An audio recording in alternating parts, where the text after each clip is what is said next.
പാലക്കാട് IIT-യിൽ വിദ്യാർത്ഥിനിയെ ആക്രമിച്ചത് കവർച്ച ലക്ഷ്യമിട്ടെന്ന് കണ്ടെത്തൽ. കസ്റ്റഡിയിൽ വാങ്ങിയ പ്രതിയുമായി പോലീസ് IIT-യിൽ തെളിവെടുപ്പ് നടത്തി. 3.5 മാസത്തെ അന്വേഷണത്തിനൊടുവിലാണ് കൊൽക്കത്ത സ്വദേശിയായ സുമനെ പോലീസ് പിടികൂടിയത്.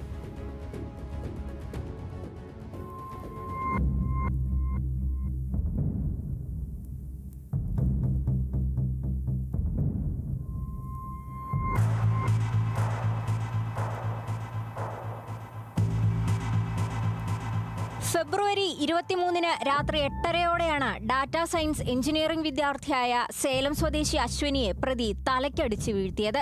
കവർച്ച ചെയ്യാൻ ലക്ഷ്യമിട്ട പ്രതി IIT ക്യാമ്പസിലെ കുറ്റിക്കാട്ടിൽ ഒളിച്ചിരുന്നു. വിദ്യാർത്ഥിനികളുടെ സംഘം ഭക്ഷണം കഴിക്കാൻ പുറത്തിറങ്ങിയതോടെ അശ്വിനിയെ ആക്രമിക്കുകയായിരുന്നു. കെട്ടിട നിർമ്മാണത്തിന് ഉപയോഗിക്കുന്ന മരത്തടി വെച്ചാണ് തലയ്ക്കടിച്ചത്. വിദ്യാർത്ഥിനിയെ തലയ്ക്കടിച്ച് നിലത്തു വീഴ്ത്തിയെങ്കിലും കവർച്ച നടത്താൻ ശ്രമിക്കുന്നതിനിടയിൽ വിദ്യാർത്ഥിനി നിലവിളിച്ചു. ഇതോടെ കവർച്ചാശ്രമം ഉപേക്ഷിച്ച പ്രതി അതിഥി തൊഴിലാളികളുടെ ക്യാമ്പിലേക്ക് ഓടി രക്ഷപ്പെട്ടു. വിദ്യാർത്ഥിയുമായി മുൻപരിചയമോ വ്യക്തിവൈരാഗ്യമോ ഇല്ലാതിരുന്ന പ്രതി കവർച്ച ലക്ഷ്യമിട്ടാണ് ആക്രമണം നടത്തിയതെന്ന് പാലക്കാട് ജില്ലാ പോലീസ് മേധാവി അജിത് കുമാർ അറിയിച്ചു. കുട്ടി നടക്കാനാണ് പോകുന്നത്. ഈവനിങ് 7:15 ഏകദേശം സമയമായിരുന്നു. സോ നടക്കാനാണ് പോകുന്നത് ഈ കുട്ടി ആ സമയത്ത്. പക്ഷേ ആ പെൺകുട്ടീൻ്റെ കയ്യിൽ മൊബൈൽ ഫോൺ ഉണ്ടായിരുന്നു. സോ ഇയാളുടെ കയ്യിൽ ഇപ്പോൾ പൈസ ഇല്ല ആ സമയത്ത്. സോ നേരത്തും ഇയാളുടെ സ്വന്തം ഫോൺ വിൽപ്പന നടത്തിയിട്ട് കുറച്ച് പൈസ വാങ്ങിച്ചു. പക്ഷേ ആ പൈസ കുറച്ച് കണ്ട് അവസാനിപ്പിച്ചു. So we suspect that he was trying to rob the phone of the girl. That might be one motive. 3.5 മാസത്തിനു ശേഷം കഴിഞ്ഞ ജൂൺ 4-നാണ് കൊൽക്കത്തയിൽ നിന്നും പ്രതി സുമനെ പോലീസ് പിടികൂടിയത്.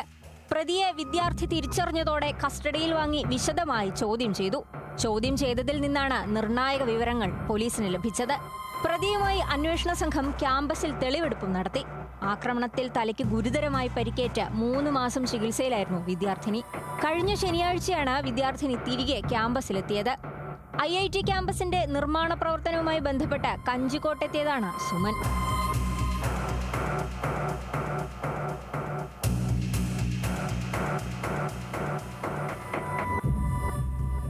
ന്യൂസ് മലയാളം, പാലക്കാട്.